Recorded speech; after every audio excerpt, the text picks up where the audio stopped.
lorong ini tuh kita seolah-olah dinetralkan pikirannya kalau kita nih mau memasuki suatu area yang jauh lebih tenang daripada perkotaan. Ayo kita belok ke atas.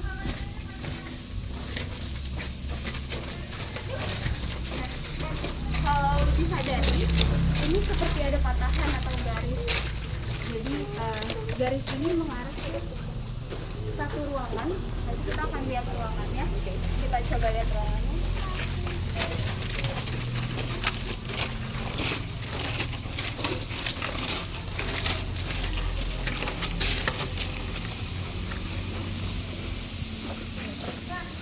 Tadi mungkin ada yang udah coba tengok-tengok ke dalam. Kira-kira ada yang bisa tebak ini ruangan untuk apa? Musola. Musola. Tapi, nah ini juga yang unik dari Wat Batu, banyak banget kebetulan yang ada di Wat Batu. Tadinya ruangan ini tuh tidak disengaja untuk dijadikan musola, makanya juga nggak ada sign musola, karena sebenarnya Pak Surado mau yang masuk ke dalam nih gak cuma yang mau sholat aja, siapapun boleh masuk ke dalam gitu. Cuman ternyata ketika kolega Pak Sunario datang, beliau bilang, kamu tahu nggak kalau ternyata ke arah sebelah sana lurus ke garis yang tadi itu ternyata arah kiblat gitu. Jadi oh ya sudah, karena sudah berbentuk ruangan dan mengarahnya juga kebetulan ke arah kiblat, jadi beliau memperbolehkan ruangan ini untuk dijadikan tempat beribadah. Tapi siapapun sebenarnya boleh masuk, makanya tidak ada saling juga gitu.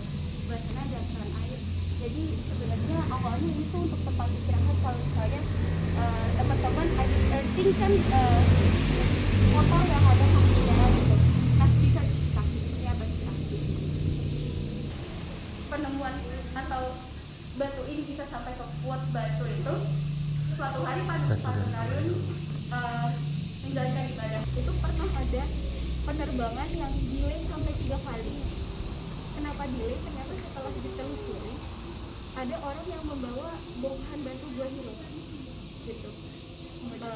Akhirnya batu itu dikembalikan ke tempat asalnya, baru pesawatnya bisa take off. Nah, beliau ini penasaran, kira-kira bisa enggak ya beliau melakukan hal itu, karena beliau percaya segala sesuatunya itu kan berawal dari niat ya. Apabila niatnya baik, maka akan dilancarkan sama Allah. Jadi beliau izin ke Allah, kalau memang izinnya batu ini jadi pembelajaran untuk orang lain, beliau mau membawanya sampai rumah. Akhirnya beliau mencoba membawanya sampai rumah dan sampai di sini. Jadi ini adalah batu terakhir di Wat Batu, karena kebetulan tadi yang baru dilantik saja, akhirnya batu dibuat itu diletakkan di batu itu. Kita lanjut ke instalasi selanjutnya. Kalau tadi di lorong pas kita tengok turun, kita akan melihat batu agak besar yang ada di sebelah. Ini dinamakan instalasi batu abah dan batu ambu. Mungkin ada yang bisa tebak mana batu abah dan batu ambunya? Ini batu abah. Iya, betul. Ini batu abah dan ini batu ambu. Waktu batu ini datang, Pak Sunario tuh punya pikiran kalau batu ini seperti berpasangan. Mungkin ada yang tahu dari gaya ada seperti bentuk monas. Nah itu juga terinspirasi dari asalnya ya, dimana ada batu yang bawah, kemudian disambung dengan batu ambu ini melambangkan feminitas. Jadi ukiran-ukiran yang ada di sini bergelombang itu sebagaimana aslinya, melambangkan kalau perempuan itu lebih manis, lebih feminin dan sebagainya.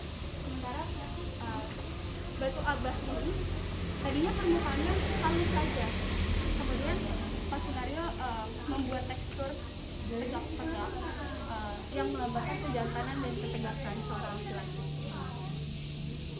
Kalau untuk warnanya? Warnanya sebagaimana aslinya. Oh gitu ya, ada merah kuning aslinya ya? Iya, betul. Nah, ada lagi kebetulan dari instalasi ini. Karena tadi Pak Sunario teringat dengan Aksha Linggayoni yang berasal dari agama Hindu. Batu ini juga berasal dari daerah-daerah yang mayoritas memiliki agama Hindu. Batu abah itu berasal dari Bali dan batu ambu itu berasal dari India.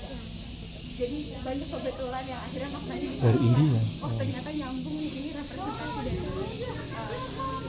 budaya sini. Kita batu-batu yang permukaan halus ini boleh diduduki ya kan. Nah teman-teman boleh duduk di sebelah situ. Kalau misalnya kita lihat dari sudut pandang batu ini, kita bisa melihat secara sempurna seluruh area Wat Batu.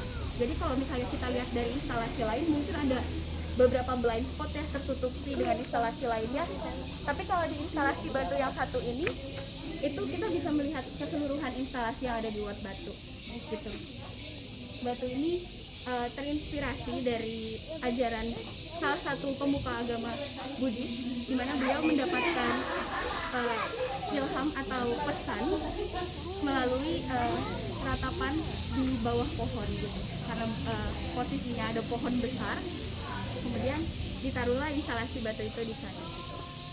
Nah, batu ini namanya batu merenung, tapi kalau teman-teman duduk nggak merenung juga nggak apa-apa, boleh hanya duduk saja. Ya, uniknya lagi, kebetulan yang lainnya adalah kalau tadi ini tuh terinspirasi dari agama Buddhis, ternyata pohon yang ada di sebelah sini itu juga merupakan pohon yang disucikan oleh agama Buddha. Ini ada pohon banyan. Pohon ini kebetulan sudah ada sebelum Wat Batu dibuat. Jadi Pak Sunaryoni mencoba membuat harmoni antara kondisi Wat Batu yang sudah ada dengan yang berusaha ia ciptakan gitu. Jadi ini salah satu kebetulan lainnya gitu. Jadi teman-teman boleh coba duduk di sini dan bisa lihat area Wat Batu secara keseluruhan. Kita sekarang beralih ke instalasi paling besar di Wat Batu.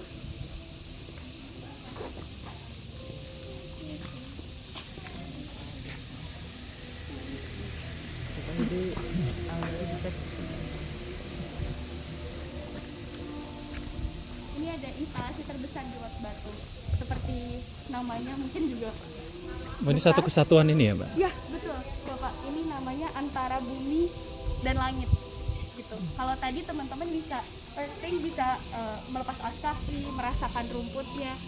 Sebagaimana maksud instalasi ini sebenarnya menggambarkan bahwa manusia ini hidup diletakkannya vertikal dan horizontal, sama seperti instalasi bumi langit ini. Kalau batu-batu yang lurus dan melayang di sebelah sana itu diibaratkan seperti langit, jadi bentuknya vertikal seperti mengarah kepada Tuhan atau melambangkan spiritualitas. Sementara batu buminya ada di sebelah sana yang diletakkan secara horizontal, seperti menyatu dengan bumi gitu. Pak Sunaryo juga sebenarnya mau menggambarkan 4 elemen yang ada di bumi, ya ini tanah, angin, api, dan air gitu. Jadi ini salah satu dari representasi bumi atau tanah gitu. Nah, yang unik dari instalasi ini ada pohon kayu putih di sana. Kalau teman-teman mungkin tahu, pohon kayu putih itu sebenarnya nggak bisa tumbuh di dataran tinggi. Jadi kalaupun dia tumbuh besar seperti itu hanya bisa di dataran rendah. Jadi biasanya banyak ditemuin di Kalimantan dekat pesisir gitu ya, karena mereka emang bisa hidupnya di dataran rendah.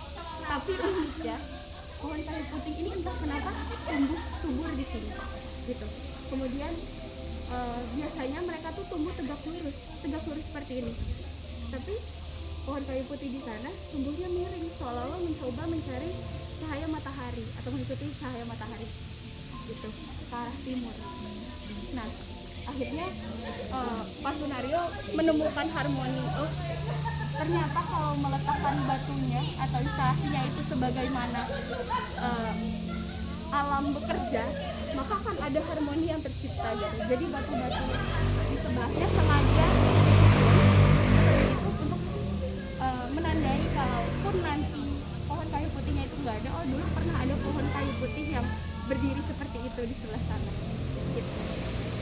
Oke, kita lanjut. Kalau tadi udah merepresentasikan antara bumi dan Kalau yang ini apa tadi, Mbak? Yang ini? Ini batu bumi, Pak. Bumi ya? Jadi memang sengaja dipotong gitu depannya gitu ya?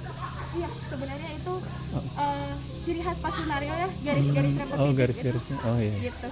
Jadi Pak Sunaryo memang di banyak karyanya beliau membuat garis-garis repetitif gitu. Siap. Beberapa juga bisa dilihat di batu langit ada Iya. beberapa garis-garis.